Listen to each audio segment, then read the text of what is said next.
Joseph Church could have been anything he wanted. He chose to cook. The key, he said, jazz.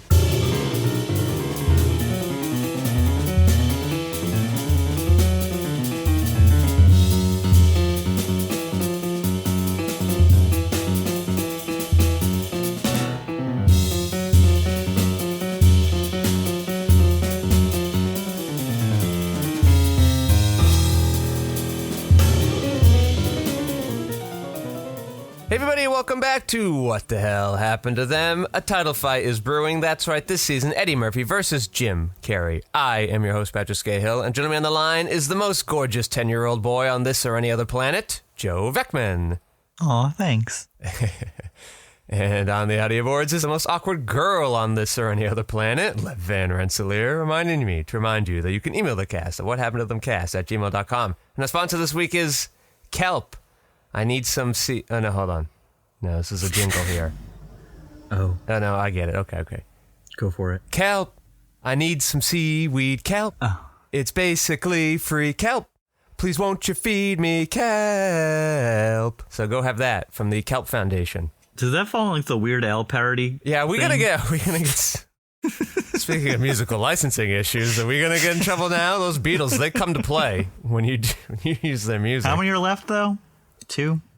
Are we half? We got half right? of Ringo and Paul. They are staying strong, aren't they? Yeah, when a Beatle lives, they live forever. So I feel like the other two had pretty sad extenuating circumstances. Yes, yeah. extenuating, extenuating. Yes. So what do we watch this week? Well, on this podcast, inspired by a true friendship. Inspired by a true friendship. Oh, we watched the Great Racist Bake Off. No, we watched Lee Daniels' The Cook. No. We watched Eddie Murphy's Green Book. No. What did we watch? We watched Mr. Church. I like Eddie Murphy's Green Book. 2 years before Green Book, we get Eddie Murphy's Green Book. And somehow no one talked about this, but everybody talked about that. It's so funny that you say Eddie Murphy's Green Book because it took me until about 20 minutes ago to see who directed this little gem. Oh my God, was it Farrelly? No, It was Bruce Beresford.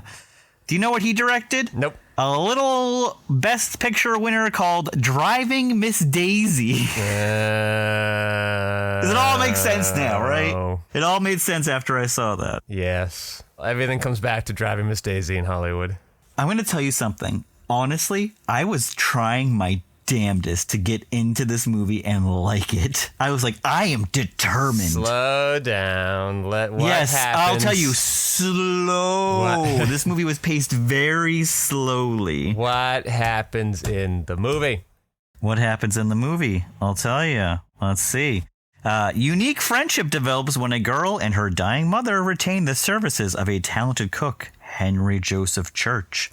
What begins as a 6-month arrangement instead spans into 15 years and creates a family bond that lasts forever.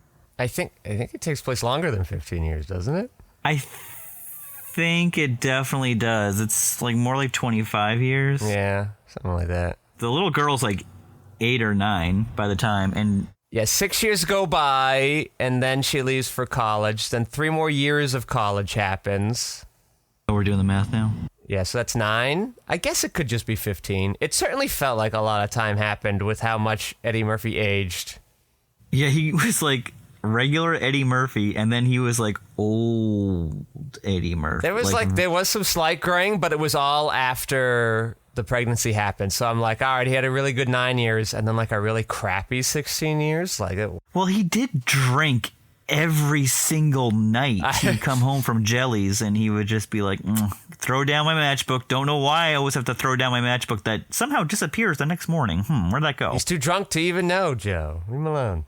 And then what we should have known is that the cure for him to live forever is to go to Jellies and drink all night long and play jazz, because as soon as he stops, that's when he starts getting sick. I know, she's so selfish. It was very rude of her. It's very rude of her to stop this man from to not call him out on it and to make him feel guilty by proxy. Yeah. Although it never affected anyone. His alcoholism only affected him at night. I'll get into that in a moment, but first we gotta take a little moment Talk about losing one of the greats. We're talking.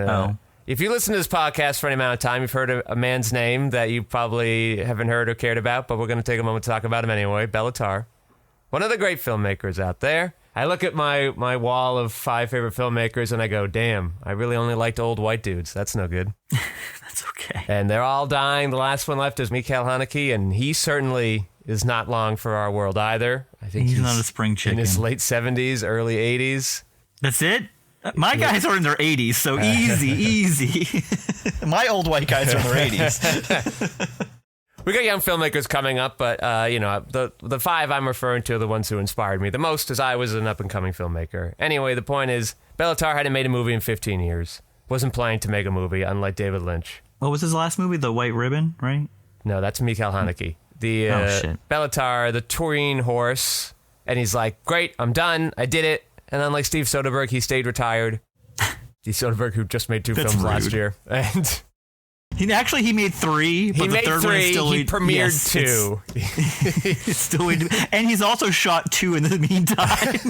Yes, so Steve Soderbergh clearly not retired. Anyway, but the thing Bellatar had contributed to the film community, especially in the Eastern Europe, post-Soviet bloc Europe, was starting his film school and offering education to a lot of up-and-coming filmmakers so that they can go and learn his rules of not giving a fuck and kind of finding a good rhythm in filmmaking for their own voice. And I think that was a positive income, and he was touring around and giving talks about film and everything and the importance of arts and things like that. He even came to LA once, and I got to see him, and that was kind of cool. Oh, that's awesome. Yes, very, very cool. I do forget which theater it was. The Lamille? I don't quite remember, but that was a long time ago. It was like right after the pandemic. Anyway, so we'll take a little moment of silence to remember one of the greats we've lost and all the apocalyptic visions that will go with him. All right, Joe, why this movie I think feels so slow is that it has a surprising lack of conflict. Yeah, you think? For a cancer-ridden drama film, nothing bad really seems to happen. No, because Mr. Church is going to make sure everything's all right. I guess it's like, oh no, the mother has cancer, and they doesn't want the daughter to know. Oh, that's going to create some tension. Even when the main lady gets run over by a skateboarder and we think that she's about to lose her baby. Yeah, baby's fine. 30 seconds later, nope, she's okay. She got there, it's okay. Guy's a bad drunk. Suddenly not a drunk anymore. Yeah. Mother is lying to her daughter about cancer. Is that going to lead to a big family process? No, we're going to actually jump cut 6 years. She's found out about the secret deal, and I guess they've already resolved that off camera. Now she just bathes her mother every night. I know her friend's being a bitch and like is all hoity-toity now that she married some rich dude, and they have a big fight. Oh, fight's instantly resolved. She sends her a little dollhouse. Yeah, so it's going to be okay. Everything is going to be okay. That's everything was fine. Any problems very easily solved. Rather boring indie film we have here. Very boring. Rather boring film. And you know what? I feel like there's a million of these movies, right? This is a... Yeah. No, these books, these like autobiographies about troubled childhoods that nobody seems to know how to dramatize, even though they're like drama filled, you know? Running with Scissors, The Glass Castle, our old favorite Fireflies in the Garden. By the time we finish this podcast, 5 more will be in the world. They're just nonstop existing. It would have been a million little pieces if it turned out that wasn't all made up and Oprah didn't chew that guy out. Like, it's all the same crap, you know? 12 Years a Slave. No, I'm just kidding. That one. Quite dramatic, in fact. Yeah, no, that's... And wasn't even an autobiography, right? Somebody else wrote it later on. Anyway. I think so. Brad Pitt, right? Yes. That being said, I like this one a little more than some of those other films. Like, I think Fireflies in the Gardens are actively a bad movie. This movie's just like a whatever, you know? That movie has Willem Dafoe and Julia Roberts as parents, right? Yeah, yep. That is a crazy couple. Yeah, Julia Roberts gets killed, like, off screen. The Green Goblin and Tinkerbell are a couple. It's kind of weird. We get flashbacks with Julia Roberts. Willem Dafoe's just, like, old and angry. And he's not even that old. It's only, like, 2006. Yeah, I know. But in the movie, he's, like, old, crippled dad. And, like, Ryan Reynolds has to take care of him, but they don't get along. Oh, fuck. It's Ryan Reynolds. It's Ryan Reynolds. Oh, can you believe Julia Roberts and Ryan Reynolds have shared a set? That just makes me ill. But, you know, I actually don't think that they did. Oh, yeah, because... Ryan Reynolds is only a kid when he sees her in the flashback. Yeah. So you get young kid actor. We don't get older Julia? No, Julia dies in a car crash, and Julia only did that very tiny role because her husband was the DP.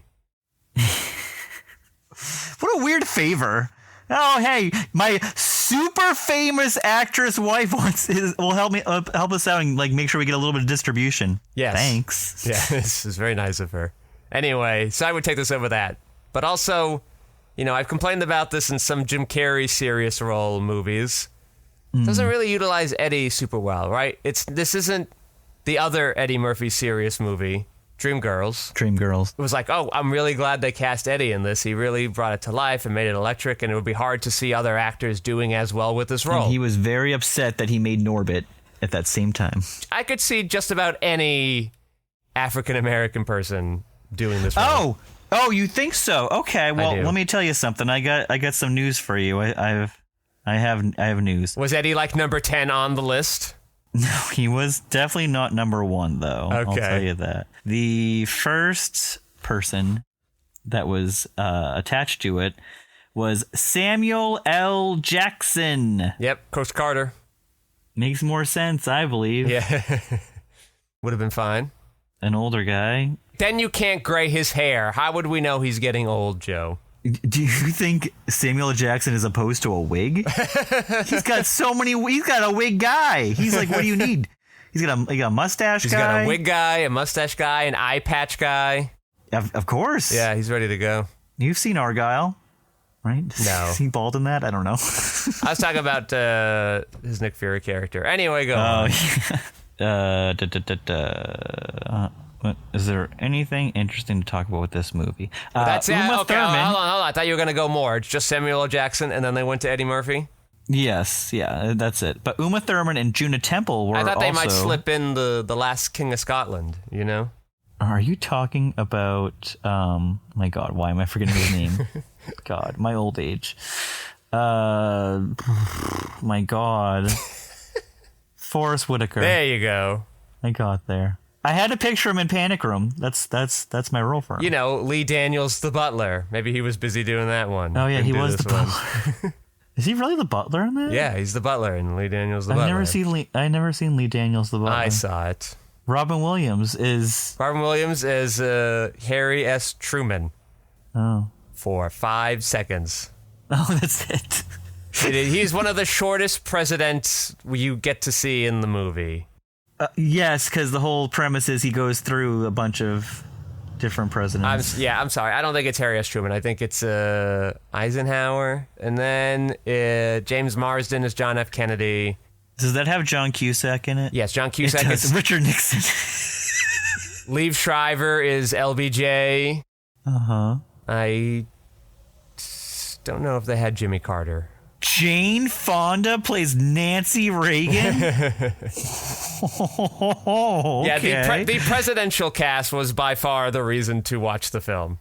Alan Rickman plays Ronald Reagan. So Alan Rickman and Jane Fonda, that's a pretty big age gap, I think.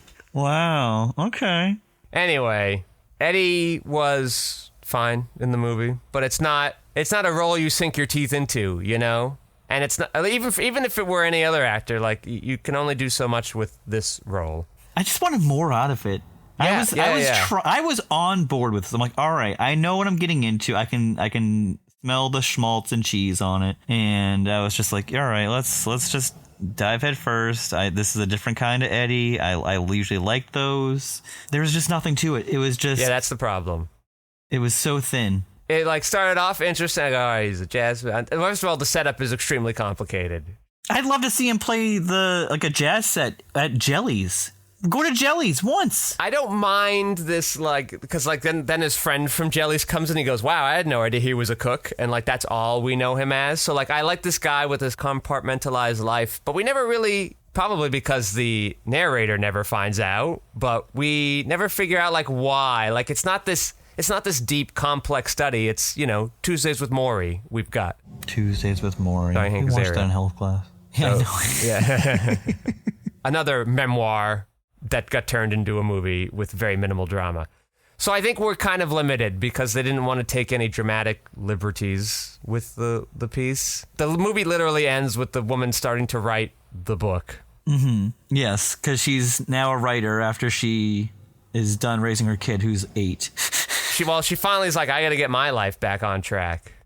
Yeah, now that she's dating the doctor, like as soon as like Mr. Church is about to go away, she's like, oh, now my whole life has fixed itself and I will be fine now. It was very nice of that doctor to want to date the woman who has a child from another father when he could probably get any woman.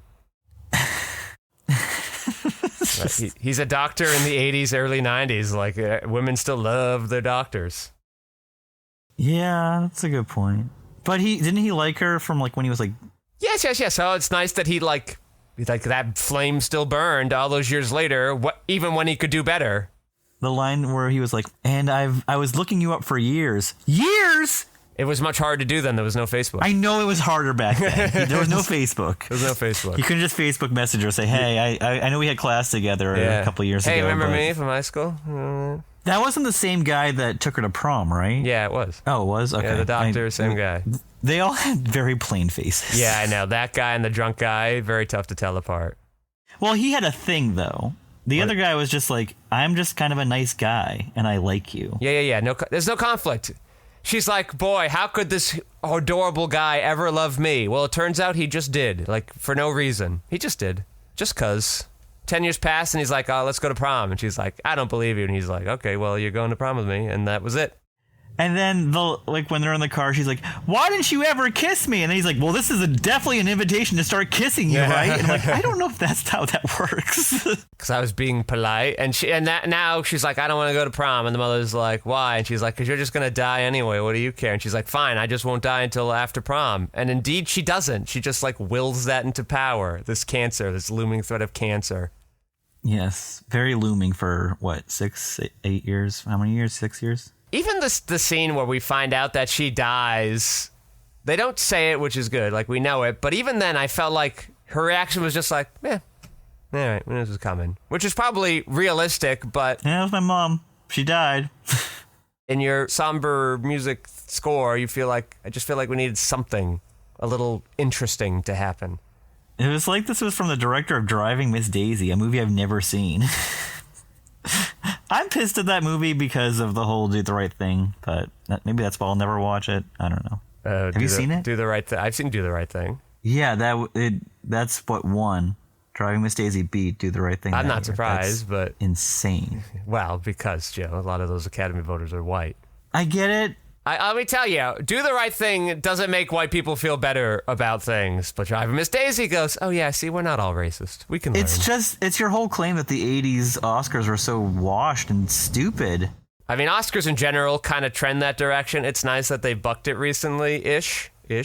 But the 80s, I fully agree with you now. It's just... 80s bad decade of filmmaking. For every Do the Right Thing, you get 10 Driving Miss Daisies, you know? I don't think it was the worst decade for filmmaking. I think the movies that were highlighted by the Oscars... If I'm picking a decade of movies to never get to watch again, I'm picking the 80s. I lose some good ones, but I'm fine with it. Get them out of there. You're not taking my 70s away. My 90s, you get weird shit then. Maybe the 2000s, but I definitely want my 2010s. 60s I want. 60s. That's a decade I haven't gone through too much. Mm-hmm. Not opposed to it. Yeah. Take the 80s. I'm totally What fine about with the it. 50s? I don't count that because that's just a very different era of films. Like, I think it'd be easy to be like, yeah, those movies are kind of slow and we don't really relate to them anymore 80 years later. Get rid of them. Well, because like the 30s and 40s were interesting. But again, like a very specific taste. Yeah, I guess. Film still isn't film yet. It's still more like a play in those time periods. So I don't include them. I'm trying to... yeah, okay. This is a discussion for another time. But La Ventura comes out in 1960, and there's a sharp change a few years afterwards about where film goes and how film is made. I start 60s onward. And then they made Easy Rider and Bonnie and Clyde, right?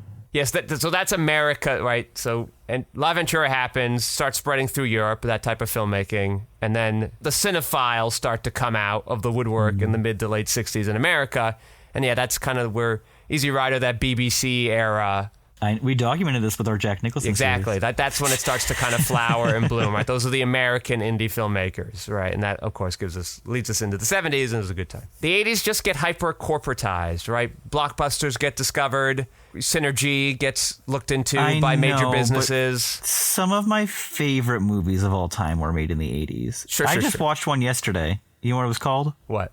RoboCop. Yeah, everybody's got to pick what decade they're willing to lose. I'm fine losing the 80s.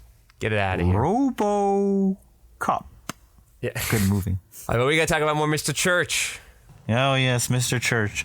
Well, I wanted to ask you. Yes. So this is a movie in which Eddie Murphy dies. Bully did. Yes, the kill count. Kill count. We've got our second Eddie kill count. Oh, you said second, huh? Yeah. Well, this is actually the third. Oh, no, I missed one. Yes, you did. Well, I know Dreamgirls is one, his other drama film. Yep. And it's... We've seen it? I'll give you it. We have. Okay. I'll give you one hint. It is my least favorite movie we've covered from Eddie Murphy. I'm trying to think them all over now, because I know the answer isn't Norbit for some reason. That's rude. Norbit is high up, my friend. You're a wild man. But you won't give Dumb and Dumber 2 the time of day. I see. Norbit is funny because, you see... No, it's not funny. Norbit is small and Rasputia is big. Yeah, but Hap is dumb and Jim Carrey is dumber. Too. I see what you did there. All right, listeners, which would you pick, Norbit or Dumb and Dumber 2? Would you take Harry and Lloyd or Norbit and Rasputia? Okay. That's not fair, though, because that's not my least favorite Jim. Is that really your least favorite Eddie? But I'm just saying, it was just like how much you like Norbit. I don't know what my least favorite Eddie is. I haven't ranked them yet, but I know Norbit's down there. And the fact that you're like, I'm pro Norbit, but anti Dumb and Dumber, it feel like they're in the same wheelhouse, kind of. Okay, I'm not disagreeing. Okay, all right. They're pretty stupid. What is the Eddie Murphy? What's the other Eddie Murphy he does? Vampire in Brooklyn. Yes, he does die. Of course, his third serious film, quote unquote. That fucking movie sucks. Yeah, it's so bad. A truly terrible film. Ugh. I will say, Natasha McElhone. I don't think I said her name right. McElhone? McElhenney, maybe? McElhenney? Oh, there we go. Gorgeous woman. Who are we talking about? The mother in the movie. Okay. Gorgeous lady. You know, until all that cancer gets in there. Fucking. It's brutal. Just kidding. She doesn't really feel like this takes place in the 70s, right? I don't get the 70s. She's very modern. She's a very modern actress. Yeah, no. Whereas Britt Robertson plays it up very well. I think she kind of falls right into that, like, the time. This is the girl? This is the little girl, yeah. Old 16-year-old girl. Yeah. Who's like 30, actually. Yes, but we get to watch her turn, I guess, 25. So I think this movie comes out... Let's see. Britt Robertson It comes out in 2015, the copyright said. So she is actually 2 days older than you. Oh, no. She's done so much more with her life. She got to be in Mr. Church. Has she? Okay, so the movie theoretically ends when the character is 25 and the actress was 25 at the time. She was. So I guess that's reasonable. She's actually 26. Well, the movie comes out then, so she's shooting it 2 years earlier, a year earlier. She looked younger than I thought that she was supposed to be, but I guess less time passed than I thought had, so... So we've actually covered another one of her movies the same year. Okay, but in a different season. Yes. In 2015? 2016. 2016? What season was it? It was Julia Roberts. Do you remember what movie we watched that late? I'll tell you. The Fireflies in the Garden? No, close though. It's from our friend Gary Marshall. Mother's Day, Valentine's Day. That is right, Mother's Day. We got there. We got to. We went from Mother's Day to Mr. Church. That's how her filmography goes. Good for her. To A Dog's Purpose, right afterwards. Jeez. Well, 2017, she plays teenage Hannah when she is 27 years old. she just has that young face. She can get away with it, I guess. Is she really that young looking? She looked young in this movie. Why? Like, I wasn't buying, like, the older version of her. I'm like, you didn't want to, like, try to age her at all? Yeah, well, the year before, she is in Tomorrowland with George Clooney, where she plays a 15-year-old girl. She had herself a little error here. What has she done, I don't know, recently? Well, last year, she was in a movie called The Letter with no page to look at, so I don't know how that came out. Okay. Before that, she was in The Married Gentleman, which looks like she stars in that with Chad Michael Murray. Wow. That's a name I haven't heard in... That implies the movie wasn't very big. It was a Netflix movie. Yeah, it makes sense. 87-minute Christmas Netflix movie. Ah, of course. The hot frosty of this year. Of last year. Yeah, so she was in Scream 4. That looks like her biggest movie. Dan in Real Life. That was a movie. That was, okay, that feels like a bigger-ish movie. She hasn't really, yeah. Yeah, okay. Been on a lot of Law and Order. Oh, she was on Under the Dome, one of your favorite shows. Show I definitely watched all 3 seasons of. Okay, what? I'll look up that on my own time. This Rookie show. Do you know what this Rookie show? Is that the one? Nathan Fillion. That show's still on? Yeah, why is it called the fucking Rookie, man? It's been on for 8 seasons. Who's the rookie still at that point? Wow, I thought that show was much older. And also canceled. 127 episodes. All right, well, good for them. 2018 till present, still going. I really thought that show would be like 12 years old by now. It says a spin-off series, The Rookie Feds, aired from 22 to 23 and followed the oldest rookie in the Federal Bureau of Investigation. That series was canceled after 1 season. Another spin-off series is in development under the working title The Rookie North. I see. We're doing the Chicago Law and Order thing. Yeah. If I'm a drama fan, I'm like, damn, it seems so easy to spin off my dramas.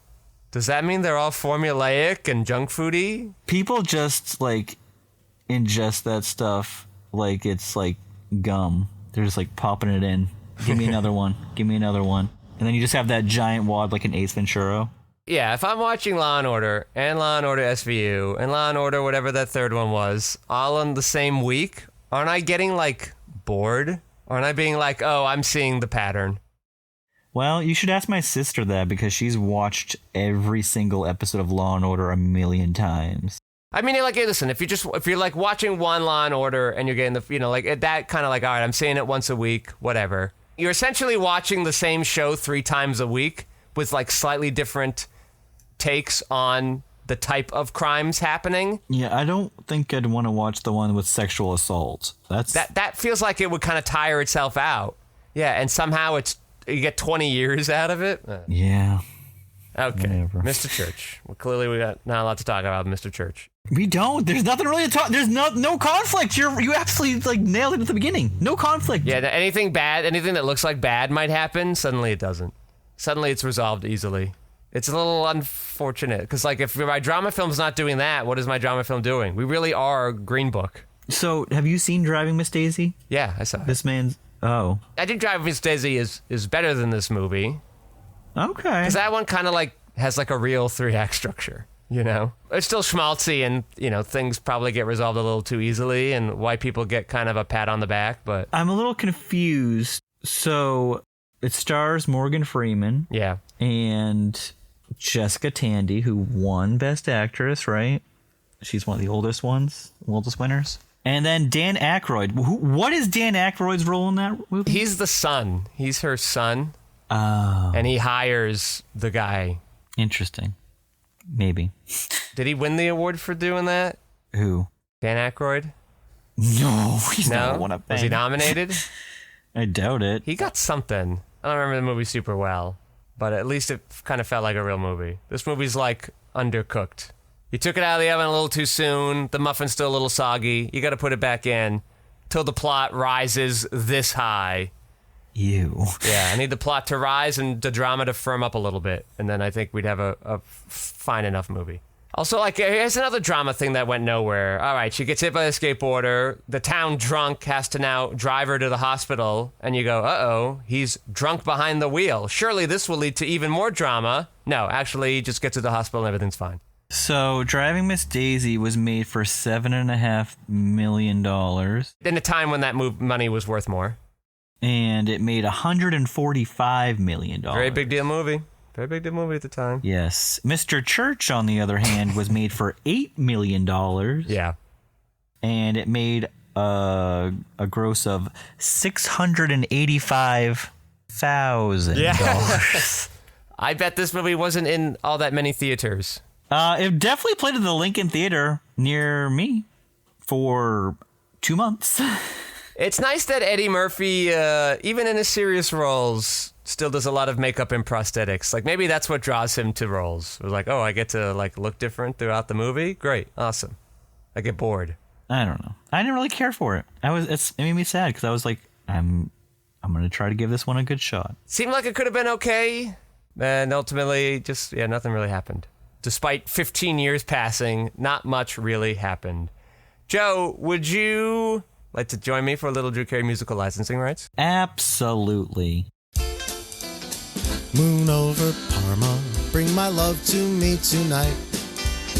Guide her to East Lake. Okay, this is the final stretch, Joe. Oh, jeez. All right, Drew Carey trying to romance his pregnant girlfriend to do the nasty. But she feels fat and ugly because she's pregnant. A common problem. So, how does he try to bring her into the mood?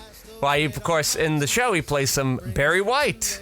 And he's not allowed to do it, though, in the musical licensing issues. So it's like, it's not even that romantic of a thing.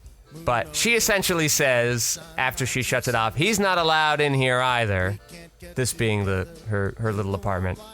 Mm-hmm. And when it's Barry White, you go, well, that makes sense.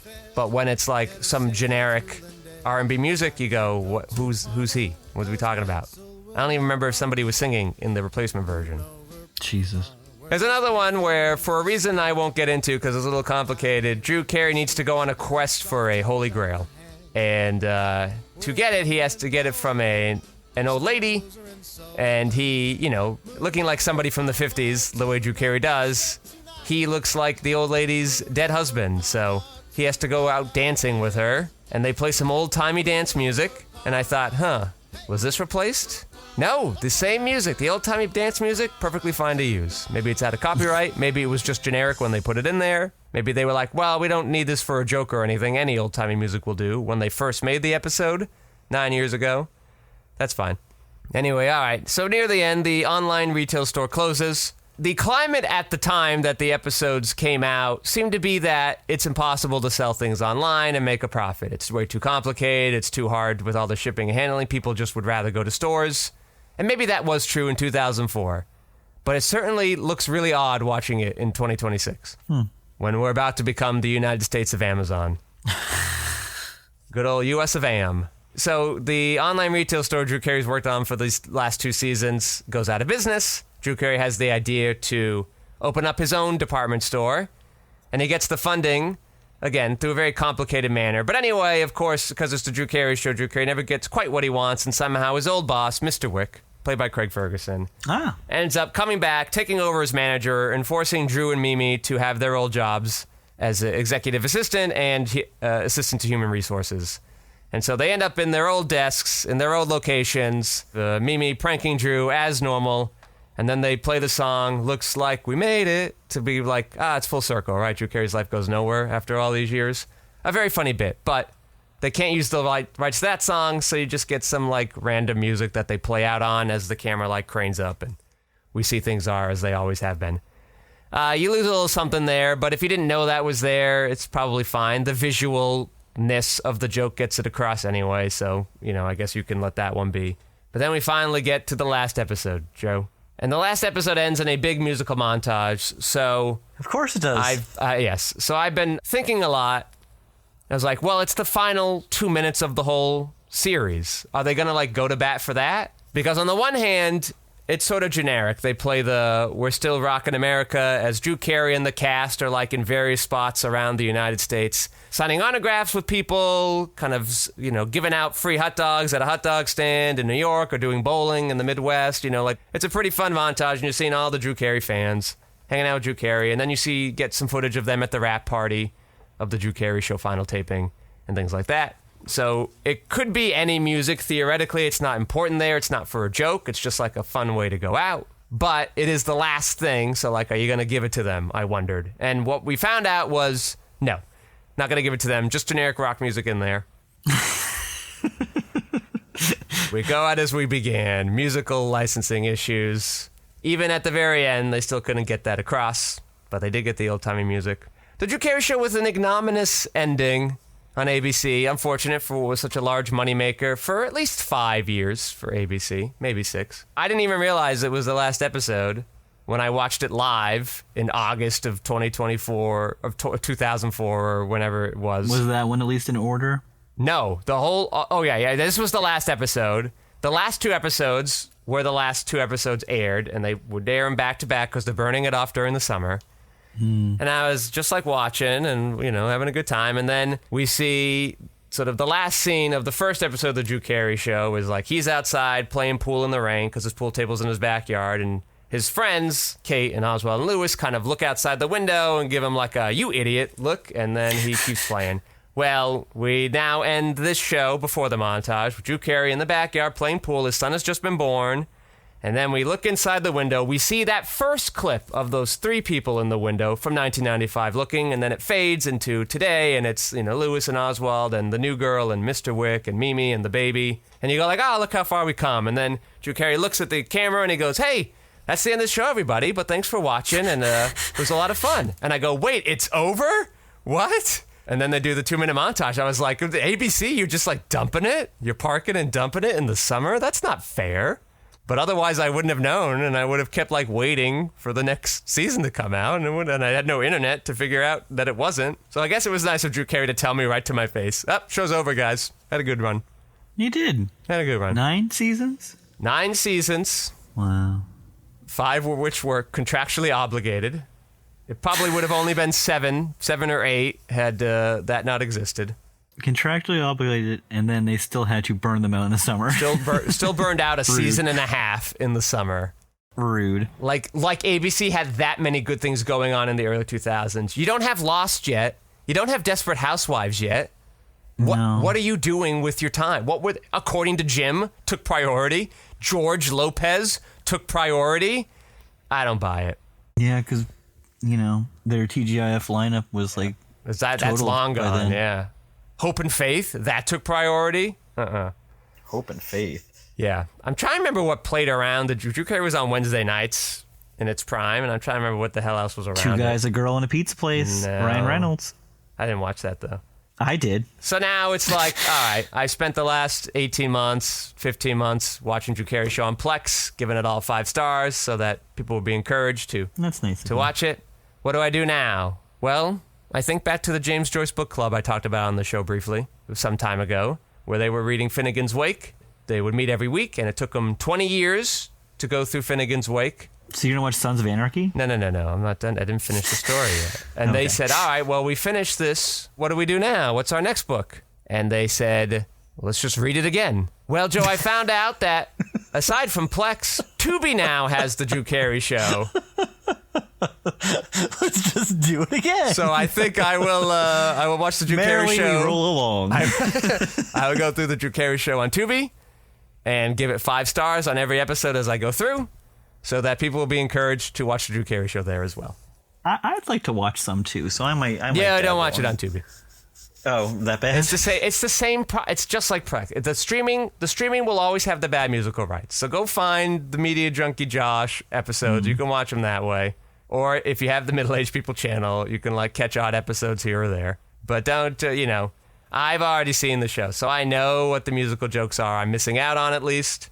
Don't you do it. Don't sit through all the awkward cutting I just did. All the weird temp music that gets thrown over, ruining jokes, references to musical songs that don't happen in the episode. Don't do that, Joe. Not to yourself. Okay. Not to your boy. Don't do that. My boy, he's going to watch it with He's me? going to watch it with you, I guess, yeah. He's watching The Simpsons now with you. He'll watch through Carrey. He's a funny fat guy. I wonder if he'll watch more Simpsons with me. I don't know if it was just because I had it on the laptop. We were doing the puzzle at the kitchen table. And I was just watching a random episode. And then he just sat there next to me and he was going to like, I want to do the puzzle too. I'm like, okay, that's fine. I like the company. And then he stopped doing the puzzle and just looked at the screen. Doing a puzzle. How very reign over me of you. Oh, yes, I forgot. Mr. I Hate Puzzles. All right, Joe. Speaking of underwhelming drama films, let's go to last looks on Mr. Church. Skip it. Don't watch it. It's not very good. We watched it for you. It's fine. It got some... Someone looked at the movie. We have looked at it. We've examined it. We do not need to go back to this one. It's a movie I will never return to, which, that's kind of a big thing for me. When I say I'm good, one viewing was enough. That's a pretty big thing. You got last looks? Yeah, why does Eddie Murphy do this movie? Well, I wonder if, he still felt slighted by missing out on that Oscar in 2007.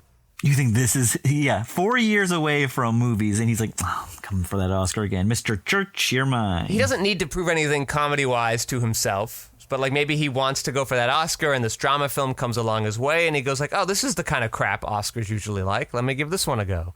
He didn't expect nobody to watch it, which is maybe part of the problem with his plan. He's being directed by the guy who won Jessica Tandy an Oscar. Yeah. So I wonder, though, if this is is this his Men, Women, Children, which also featured an annoying amount of voiceover narration, which also felt like the producers were like, well, we like this line in the book, we have no other way to get it in there, so let's just have the narrator say it, or over-explain it, or whatever. Let's use the narrator to skip a lot of stuff, because we don't have time for the whole book in there. Let's use the narrator to patch up a lot of conflict, so we don't have to get too drama-filled. That movie also made, no money, when Adam Sandler was taking a serious role. Adam Sandler could have looked at it and been like, well, it wasn't my fault. There's 12 people in this cast, and I'm a very small part of it. But it did seem to scare him away from drama films for a bit. Does Eddie Murphy do more drama films after this? Or he's like, nah, I'm good. Clearly, it's not my bag. Or does he just get a little choosier with his drama roles? I guess I'll be interested to see how that goes. I'm in a wilderness period for Eddie. I have not seen any of these other movies. Yeah, okay.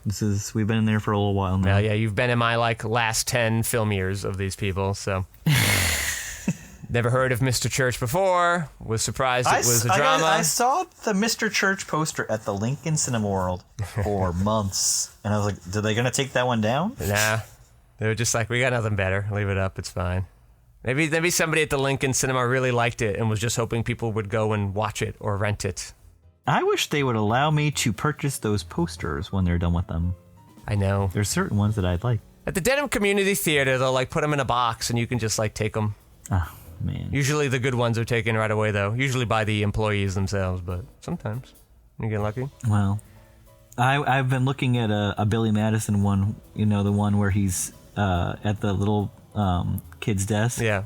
Yeah, and he's just like, oh, I'm just really squeezing myself into this desk. And I'm like, that is a fun poster. Iconic art, yes.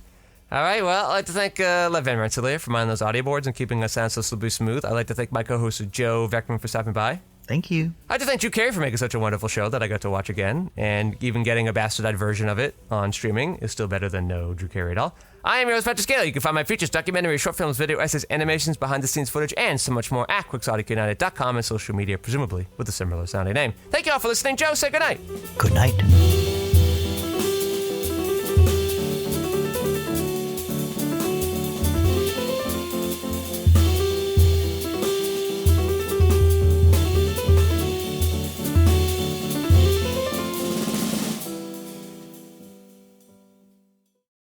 Drew Carey live TV watching's been going well so far. Live? Oh, yes. You've changed it up now. Music rights still good. But a casualty of all of our changes is on the old people channel, they have stopped showing Newhart after the Bob Newhart show. So I said, all right, that's unfortunate, but maybe I'll just get that on DVD and, I'll watch it straight through. You can't, there's not a complete collection of Newhart. There you can get each season individually, but no one has released it all together. And I could just get them. But I did that for Taxi, and then like a month later, they released a Taxi box set. You it's like they know that we know. Plus, like, a month before I ended up buying the Becker Complete Collection, they put that out. And that, you know, that was a show that had been off the air for almost 20 years at that point. My grandmother also has that. Yeah, so I'm hoping somebody will kind of get it together and do that. Though I've noticed that Fox... You passed, right? Yes. Shortly after I did the move and got the Old People channel. So about a year now. So what was I going to say? Sorry. Oh, yeah. It seems that Fox was the one who produced season 1. And somebody else made the other 7 seasons. So I wonder if that's part of what the issue has been. But like at some point, those rights are going to change. Now, what's interesting is... I was like, really? Nobody's done it? And then I looked and I go, oh, Newhart, the Complete Collection. And I go, oh, great. Look, they got this on Walmart. It's like $40. I'll just grab this. This will be good. Nice. But then as I was inspecting the back of the box, I go, oh, these aren't the characters from Newhart. These are the characters from the Bob Newhart show. But then I look at the side of the box and it does indeed have the pictures of the seasons 1 through 8 DVD covers. I do a little more investigating and I realize, oh, this is just like some pirated copy that somebody's allowed to sell on Walmart and eBay. Somebody from China is making these DVDs and trying to trick us, red-blooded Americans, into buying their fake DVD box set collections. Don't fall for it, people. They didn't even put in the effort to put the right characters on the box. Don't give them your money. So that my hopes were raised, then dashed brilliantly. For the Newhart experience. I also did a check-in on Archie Bunker's Place to see if somebody put that out. Yeah, right. It has not happened yet.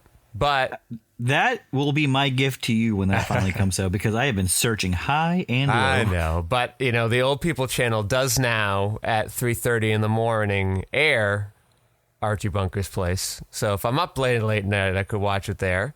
It exists somewhere. The TV show exists. It's just I know, but like... Some things are actually impossible to find now, just like the early John Ford silent films that I'll never be able to watch. But that sort of makes sense, since film wasn't taken seriously in the silent era, and John Ford wasn't a known name Patrick, yet. I've seen the artist. I know what happens to old films. Yes, they go up in flames due to nitrate issues. Yes, That's a big part in that movie. But... Archie Bunker was a very famous character in the show when the show came out, and then this was the follow-up show, so it just makes sense that that show exists somewhere. I think they haven't put it out on DVD. Usually it's like a special feature on like the main set. Hey, did you want this? I think they just haven't put it out yet due to lack of demand. They made season 1, nobody bought it because it's just me. I'm the one who wants to watch it. I have found it on the Internet Archive, so I can go through it there while I await for the box set to come out. What a lovely resource. I know. Good work, Internet Archive. And if you want to take it down for piracy, you cowards, I will only allow this if you put it out for me to buy. You are not making it available for me to buy. You don't get to call it piracy. Yeah, I think the Internet Archive is like, they don't get plagued by piracy people. You know, the Internet Archive was taken down a little bit like a year ago, but then they were like, you let AI do this exact same thing, you don't shut those people down. And then the court said, all right, fine, you can go back up. Huh. I was annoyed because that was how I was watching the Norm Macdonald show last year. And then suddenly the Internet Archive was gone, and I was like, what? And I looked it up. It's not like it's in 4K or anything. It's barely 480p. Well, yeah, yes, they're not good quality. And that's a show you haven't printed in 20 years, and those DVD box sets are like $300. Patrick. Yeah. Let's be real. It's been over 25 years. No, but it wasn't on DVD. It wasn't on DVD 25 years ago. It was on DVD like 20 years ago. I don't think there were DVDs 25 years ago. Yes, exactly, Joe. That's my point. Jeez. I think that's my old TV watch for now. Oh, you know what was after? You know what was that comes on after Drew Carey show? Rules of Engagement. Oh, the David Spade show. David Spade, Happy Madison sitcom. Happy Madison Happy produced Madison, that shit? yes. I didn't realize this because I didn't know about Happy Madison at the time that I watched it. But it is by far the newest show on the Middle Aged People channel because it premiered in 2007. Wow. Yes. by like 10 years, it's the newest show on there. Another one, I was like, oh, this show's actually still pretty good. Maybe I should look into getting this on DVD. But here's what's weird about that show. They have the complete season 1 through 4 released. And I go, all right, that's weird. Season 5 apparently was print on demand. Vis-a-vis, you went on the CBS website, you said, I would like season 5 on DVD, please. And then they made one for you and sent it. So that one is hard to find because, not a lot of people demanded that to be printed. In season 6 through 7, I seem to only be able to find foreign copies. They have like the British European rating system in the bottom corner that those DVDs have. I hate that shit. So it's like...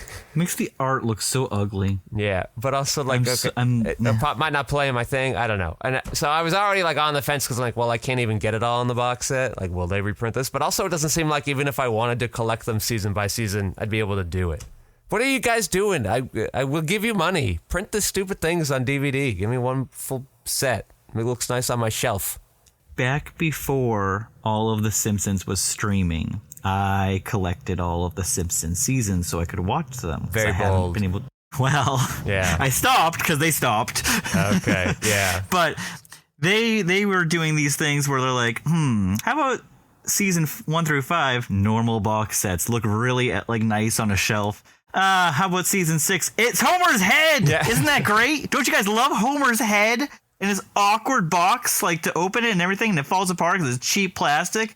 And we were all like, what the fuck? I remember those coming out, yeah. Mm-hmm. And then they were, after like tons of fan backlash, they were like, all right, well, if you want to mail us in, we will send you the correct, like a new box for it and everything, like the actual box for it. And I'm like, I have to mail?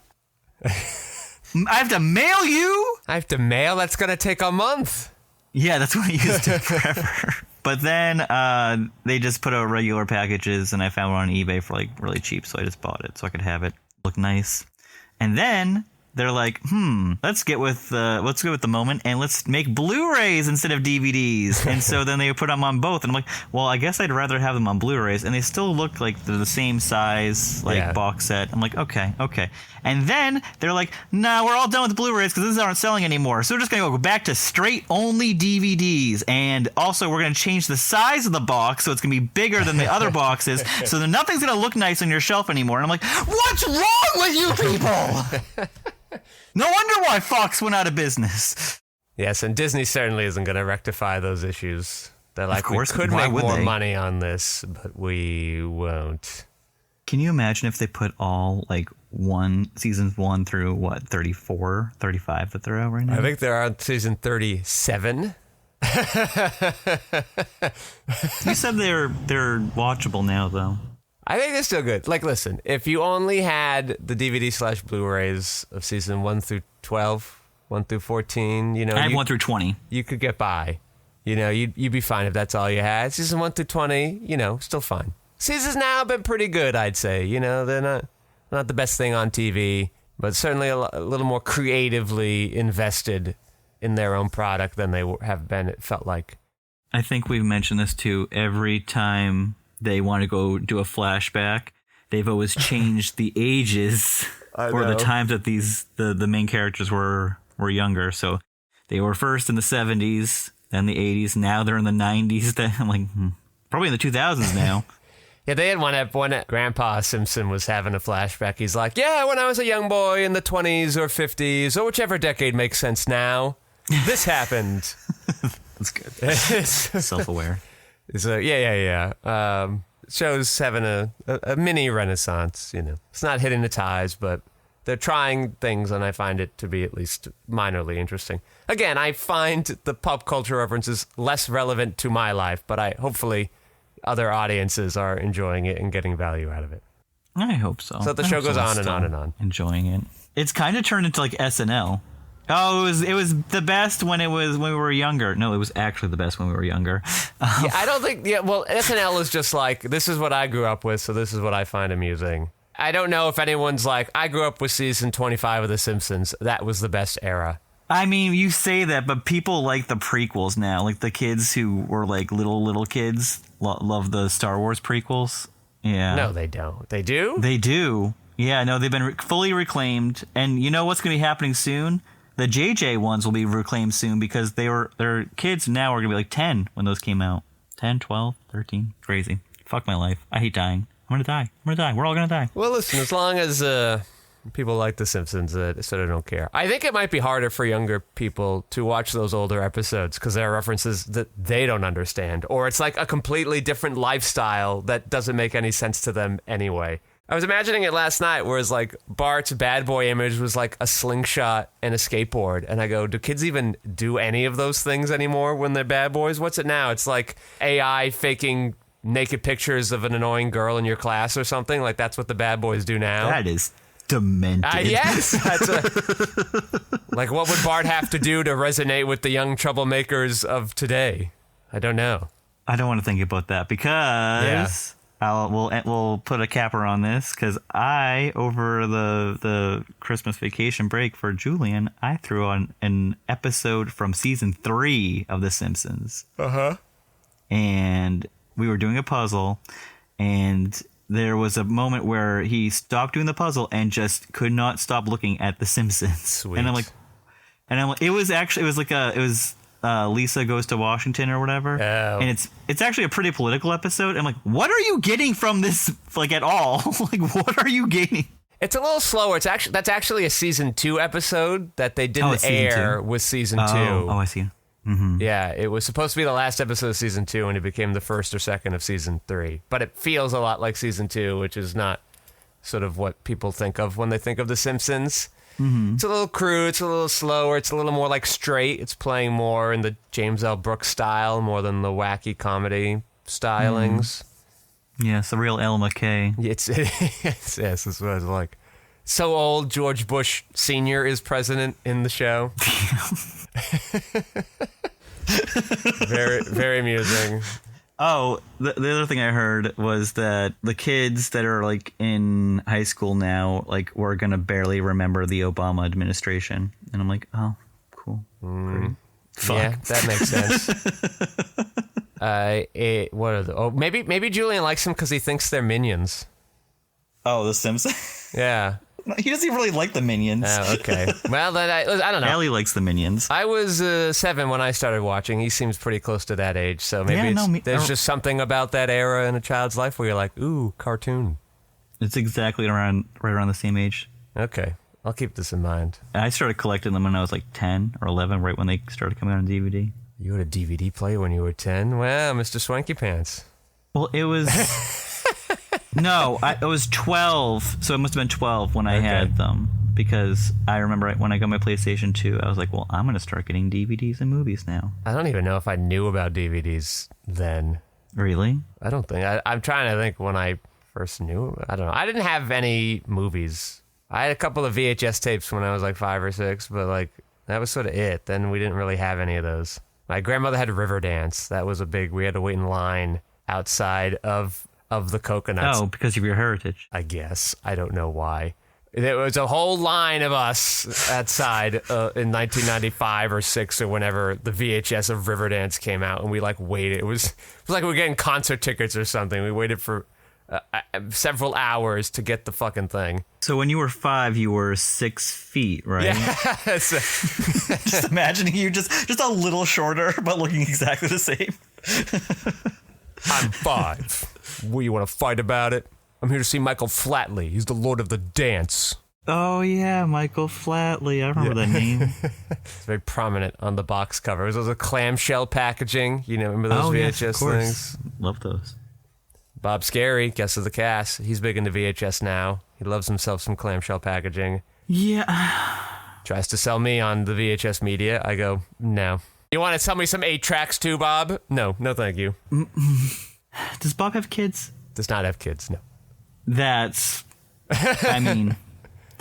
probably why he's okay with collecting things like that. I am now in the consolidation period. Yeah. So I have 2 kids that's a lot of kids already. No more. Yeah. But I am in the middle of trying to alphabetize these, and I'm already running into a lot of problems because I need more shelf space. Don't know why, because I'm like They were already on the shelf before. Well, before they were all like smushed in there and not really looking nice. And now I'm trying to make them look nice. I'm like, I'm going to need a whole nother fucking shelf. Great. That's my dilemma right now. But what about Mr. Church, huh? Yes, well, all right, we'll stop talking about our first world problems of not enough shelf space and not complete sets of 30, 40-year-old sitcoms, and we will discuss this church movie. This man who went to church. This man who, we don't even know if he went to church, actually. One of the many mysteries that lingers after the film. All right, well, let me drink the water and we'll go.